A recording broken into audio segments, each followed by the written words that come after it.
All right, so in this video, we're going to look at the epiphyseal plate and general ideas of how the bone grows. This is video number 5, I do believe. And again, we're looking at slides 26 through 32 on our McGraw-Hill PowerPoints.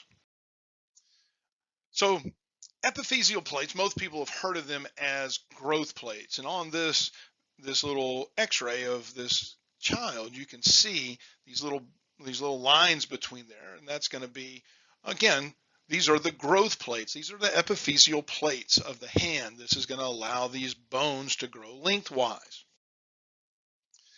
This is a review of the way that the bones are formed. Again, I'm not going to go back over this again, but endochondral ossification is the one we're really looking at with this. This is where you're going to find this epiphyseal plate. Again, this is long bones. Intramembranous, again, remember these are the flat bones. So the growth at the epiphyseal plate is going to occur in hyaline cartilage, and there will be 4 layers. Now, I'm going to draw this kind of here, and this is kind of a bad drawing. And I want you to understand that these 4, as we go from this zone of resting cartilage down to zone of calcified cartilage, is looking at it, this is 1 here, and then all the way down here, this is 4. So that as this one here on the epiphyses starts producing more cells, it is pushing towards the middle, and this is allowing it to grow out. So again, if I went all the way down here and looked at this bone, all right, and so if I was to bring this all the way down and say that this is the epiphysis here, and this down here is 1, and this is 4, okay? So again, depending on how you look at it, you can't think of things as the top or the bottom. The zone 1, which we're going to look at, the zone of resting cartilage, this is always attached to the epiphysis side. Zone 4, this calcified cartilage, is going to be attached to the diaphysis. All right. So this is the layers of them. First, the zone of resting cartilage. We'll say this is layer 1. These are resting cells. That's why it's called resting cartilage. They're the anchors. They're basically the ones that are just holding on, going, man, just let me live here. They're holding on. The next layer are called proliferating, pro-life, proliferating. They are creating new cells, all right? Pro-life, for life, it is producing these cells, and it's going through, these cells are going through mitosis at this crazy fast rate. And so they're pushing these cartilage cells over. So this is the area, all right? If we were looking at the integumentary system, this would be the stratum basal, basically. This would be the basement membrane, right? So zone 1, resting cartilage, is where the cells are just holding on. Zone 2, proliferating, I have a problem saying that, this is the cells that are going through mitosis and producing new cells. And as they produce new cells, they push out, right? And so these cells, as they get closer and push towards the diaphysis, they start turning into cartilage. We call this hypertrophic. I talked about this in the previous video. Hypertrophic means enlarging and dying. They're swelling up. And these cells, as they continue to swell up, they are going to, again, as I say, start dying. And the next stage is where, after they die, they turn into little cartilage. Bone, the calcified cartilage layer. These cells now have turned into, are being calcified, and their next step is turning into bone. And so we have resting, proliferating, hypertrophic, and calcified.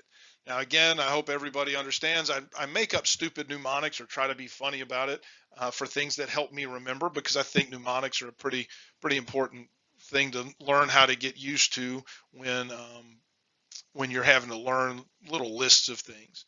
And so my little stupid mnemonic for this is river people have crabs, RPHC, right? So you need to remember these, remember them in order. So just some little things about them. Not going to get too crazy with it, but there are important things to know about certain ones. So resting, cells are holding on to the epiphysis. Proliferating, these cells are going through mitosis. Hypertrophic, they're swelling and dying. Calcified, they're turning over to calcium. And then the next step is they are finally bone. This is a little picture of how it's doing, how this is happening. So I've got the resting, and as they're producing new cells, they're being pushed this way. They become hypertrophied, and then finally they turn into calcium, which is the next step into turning to bone. So this is where, again, I think that this book, and I probably could have done it since I'm doing these videos, should have put this in a couple videos before, because we've talked about these cells already. Osteoclasts break down bone, osteoblasts build it up. And so these things are going through this process, this yin and yang process, all the time of trying to keep bone healthy. But this is what allows bone to grow. And so when ossification centers meet, the epiphyseal plate ossifies and the bone can no longer grow in length. So we are set at that point. You have become ossified. Again, this is between 20 and 22, somewhere in there. Now bones can thicken. So if we have, I just want to go through a little bit. So we're going to have bone with the epiphyseal plate. I'm just going to draw it as a line. And then I've got this medullary cavity.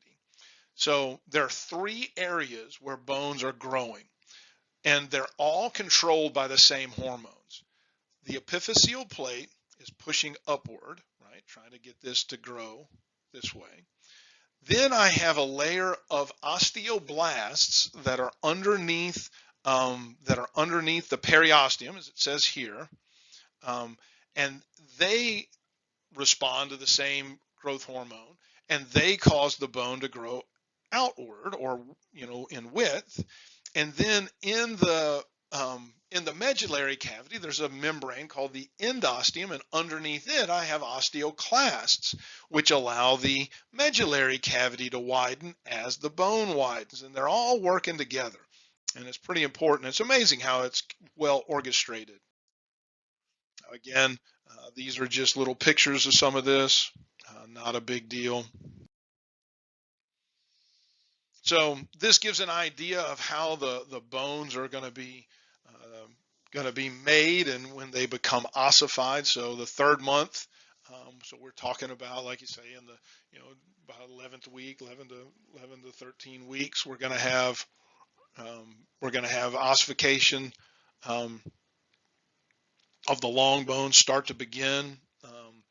The bones are going to start creating this fourth month. The primary ossification centers have appeared, and the diaphysis of the long bones have started to appear. Secondary ossification center is going to be birth to 5 years. It starts appearing on these bones, the epiphyses. And about 5 to 12 years, our bodies are going to start really growing quickly, go through those growth spurts. And as it looks here, I'm not going to go through all of this, but by about 23, on this it says 23 to 25, 23 for females, 25 for males, but we'll say I'm going to put 22 on here, would be the one that I would say pretty much all your bones are ossified at that point in time. So again, not a big deal on this timetable. I want you to know around 22, pretty much everybody's ossified. You can have rare occasions, but about 22, pretty much everybody's kind of quit growing lengthwise. And so I hope that those make sense. And again, I will see you in the next video. Take care.